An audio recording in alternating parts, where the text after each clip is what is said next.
Where your baby's diet is important for their long-term health starting from conception, nutrition is vital to your child's early development. Sharon N. Contour asks experts about the best foods to give your baby and what to do with a fussy eater. The first 1000 days of life are crucial in establishing the foundations of lifelong health.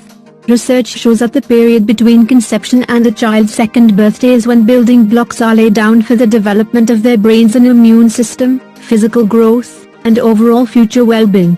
Those first 1000 days are a uniquely sensitive time when the conditions for optimal growth, health, and brain development are established, says Dr. Anne-Marie Brennan, a neonatal dietitian at Cork University Maternity Hospital, CUMH.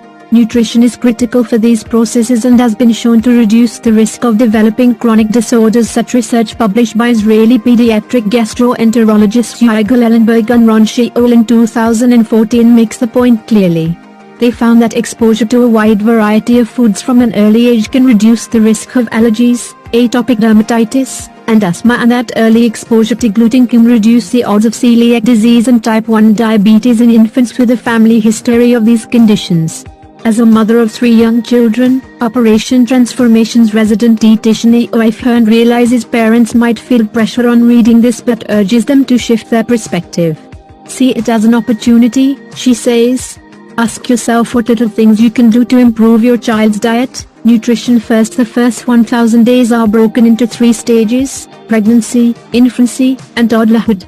Nutrition is vital during each stage. Brennan specializes in the nutrition of preterm babies. She is part of a team of researchers working in the Infant Research Center at UCC and CUMH that has developed an award-winning model of care for preterm nutrition known as PremSmart. Working with babies who miss out on their 3rd trimester of growth has given her a unique insight into the importance of what pregnant women eat. What mothers eat has an impact on their baby's short and long-term health, providing what is needed for the development of the fetus as well as establishing an adequate store of nutrients at birth, she says. They should try to eat a balanced diet with adequate amounts of calcium, vitamin D, iron, and omega-3 fats. Infancy, from birth to a child's first birthday, is when babies learn how to eat. For the first 6 months, all nutrition comes from milk. If breastfeeding, mothers should continue eating as well as they did in pregnancy, says Brennan.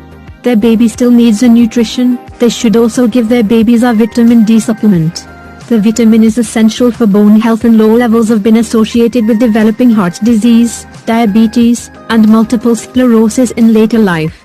Formula milk is fortified with vitamin D, and the HSE now advises breastfeeding mothers to give their babies a daily supplement.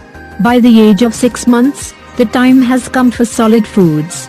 This is when parents introduce foods that move the child towards the healthy balanced diet that everyone else in the family consumes, says Dr. Marian O'Reilly, Chief Specialist in Nutrition at Cepheid, the public body responsible for raising consumer awareness of issues relating to food safety and healthy eating. Learning curve. It can be a daunting time for parents and a challenging one for babies. There's a big learning curve as babies move from a purely liquid diet to different flavors and textures, says Hearn. Her first tip is for parents to relax. Feed before age 1 is supposed to be fun, she says. Children get their main nutrition from milk during this time, so your focus should be on introducing flavors and textures, not worrying how much food ends up on the kitchen floor. O'Reilly advises feeding babies the foods you eat as a family. Introduce a new one of those every 2 to 3 days, moving from puree to lumpier textures, she says. But avoid foods that are high in salt, sugar, or fat, and processed food should form the basis of a child's diet. By the time they are toddlers, they should be eating carbs such as bread, porridge, and potatoes for energy, protein such as soft meats, fish, and eggs for growth and repair, and calcium from milk, yogurt, and cheese for their bones, says Hearn. Parents should also give children a wide variety of fruit and veg. When it comes to fiber, her advice is to mix it up. Children don't need as much fiber as adults, and too much can impact on nutrient absorption, she says. A variety of white and brown carbohydrates is best for most children. Iron is a different matter. Babies are born with some, but it starts to run out when they hit 6 months. You can start giving meat, fortified cereals, beans, and nuts from then 1, says Hearn. She reassures parents who worry about exposing children to nuts. Food intolerances and allergies are rare in children. The advice is to give children all foods from 6 months of age, especially those that could be allergens such as nuts, gluten, and eggs.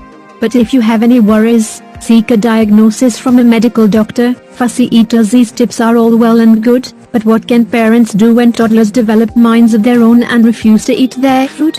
Unfortunately for parents, most children go through a fussy eating stage where they reject foods they previously ate happily and refuse to try new foods, says Hearn. This usually happens after the age of 15 months and can continue to the age of 5.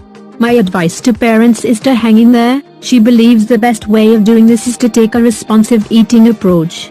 This is where children stay connected to their bodies, eating when hungry and stopping when full. They do this intuitively from birth, but we confuse them when we encourage them to finish their plates or bribe them into eating their broccoli with biscuits. Emotional eating comes into this too.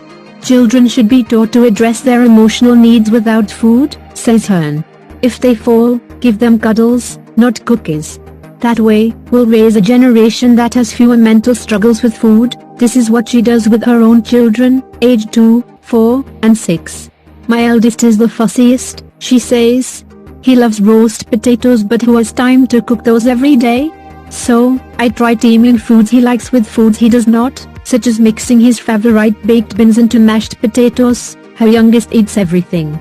I think this is because I was much more easygoing with her, she says. I let her pick on whatever food was around, and now, she happily eats a more varied diet than the other two. Her middle child is different again. She eats like a bird, but she is following her growth curve, so I have to trust that she is responding to her own hunger and fullness, says Hearn. Small Changes Safaford is currently running a campaign that ties in with helping children develop healthy eating patterns. START is all about how big wins start with small changes, says O'Reilly. It can be as simple as asking the children to help prepare food or to set a table. These are habits that encourage them to become more interested in food. They also contribute to developing a sense of food literacy. This is not about teaching children that certain foods are good and bad, says O'Reilly. We want to move away from that thinking.